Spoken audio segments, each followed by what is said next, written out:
Hi, I'm Mike Freed, and I'm the founder of Freed to Run, which is an event that raises money for the Northeast Florida Medical Legal Partnership.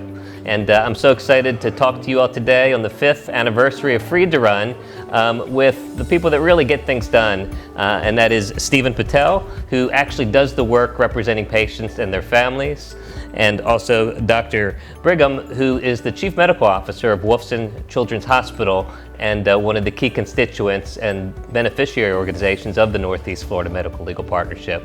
Let me tell you a little bit about Freed to Run.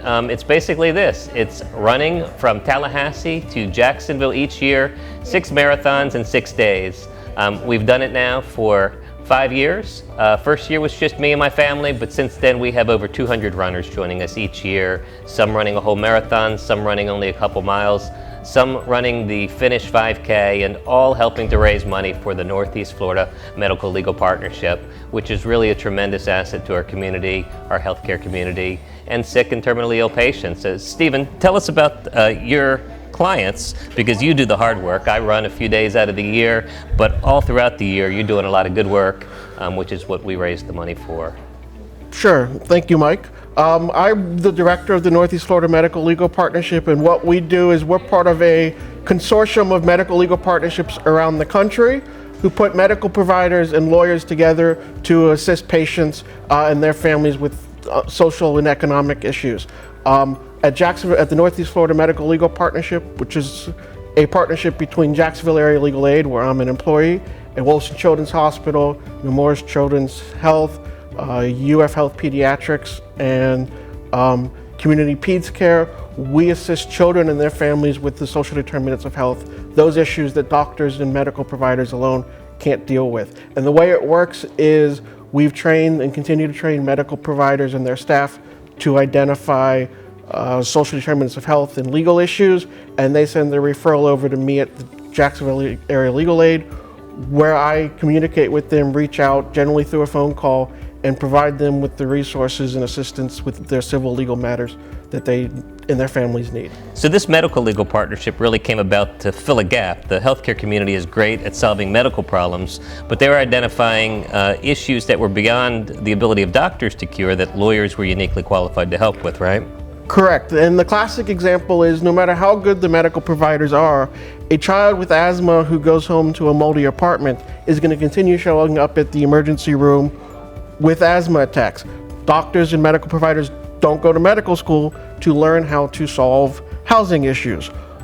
Legal aid, and at Jacksonville Area Legal Aid, we have attorneys who are specialists and know exactly how to solve those sorts of problems. So ideally, they can not show up in the emergency room nearly as often as they were previously. And that's a great example. Can you give us some other examples of something that patients and their families are experiencing that you're asked on a regular or even an unusual basis to help solve? Yeah, example that I'm seeing a lot of, unfortunately, lately is families where either through COVID or just through other reasons, the parents are no longer able to take care of the children, and the children are being taken care of by a grandmother, an aunt, an uncle, an older sibling, and those people don't have the legal authority to make medical decisions that are necessary for those children. And so we can step in and do temporary relative custodies, guardianships, things like that to assist those people. That's great. I know last year you consulted with over almost 400 patients and their families, which is tremendous. Let's take a look now at one of those stories involving Jack and his family.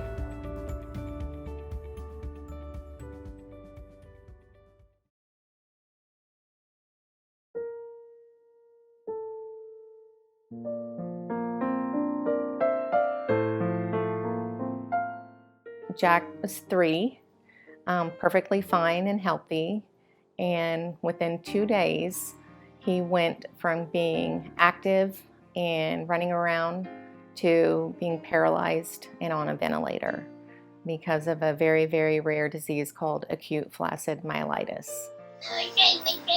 What do you want me to change? Okay, I got it, buddy.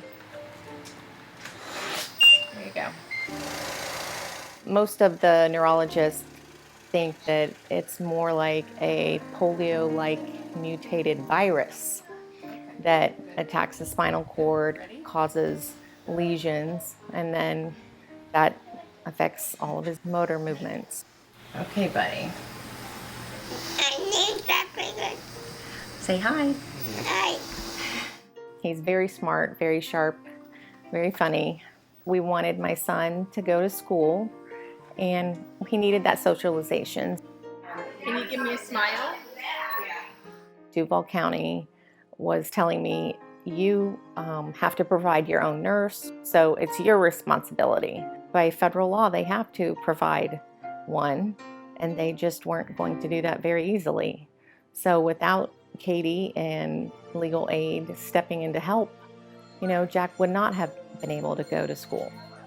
That's incredibly invaluable service that they offer. He had a great teacher and a great nurse, actually, that the county provided. So I think it definitely helped him socially. He can't obviously run and play, but just being around other kids means a lot to him. He wouldn't have gotten that experience of going to school with other kiddos and being around other kids and learning like all other children get to do. Throughout his school, we're not going to have a problem with that again because legal aid fixed it.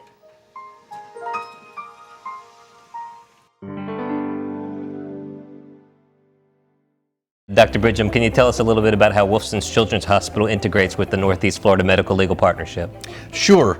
I would first tell you that when we were approached about this 5 years ago, I don't know that we really appreciated the extent of the need. We knew things about our patients with asthma in particular. That was a great example that Stephen gave. And we actually had asthma educators who tried to identify those kinds of patients and work with the families to deal with the issues of mold and smoke in the home and that sort of thing. But there's so many other aspects to the social determinants of health that really were brought to light by this program. And so what I would say is that what we have been able to do through working with Stephen is to identify so many problems that existed prior to families, patients coming into the hospital, but obviously continue to exist while the patient is in the hospital and actually tend to impede the care and the timely discharge of those patients. And so if you've got an issue like Stephen described with guardianship, then you've got patients who are kind of in this limbo zone. They really don't need to be in the hospital any longer because of their medical condition, but their guardianship is such that either they can't get the timely care that they need in the hospital, or there's a question of how they're going to be able to be cared for once they go home. So kids end up, unless their problems are addressed, end up sometimes staying in the hospital for inordinate lengths of time, and nobody wants to see that for a child. Right. Such a great example of two segments of the professional community, the healthcare and the legal community, coming together to do something good for the greater community, isn't it? Absolutely. We do an awful lot with our internal attorneys and our hired attorneys outside of the hospital for contracting and complying with government regulations and that sort of thing.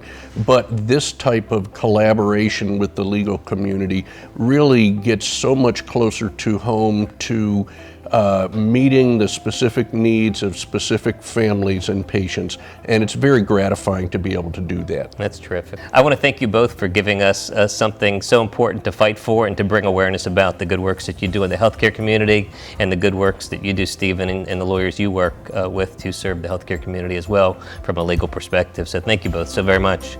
We couldn't do this without the generous support of sponsors and the teams that contribute and participate each year. I want to thank each one of them individually through these acknowledgments for your support year in and year out. We look forward to continuing to partner with you.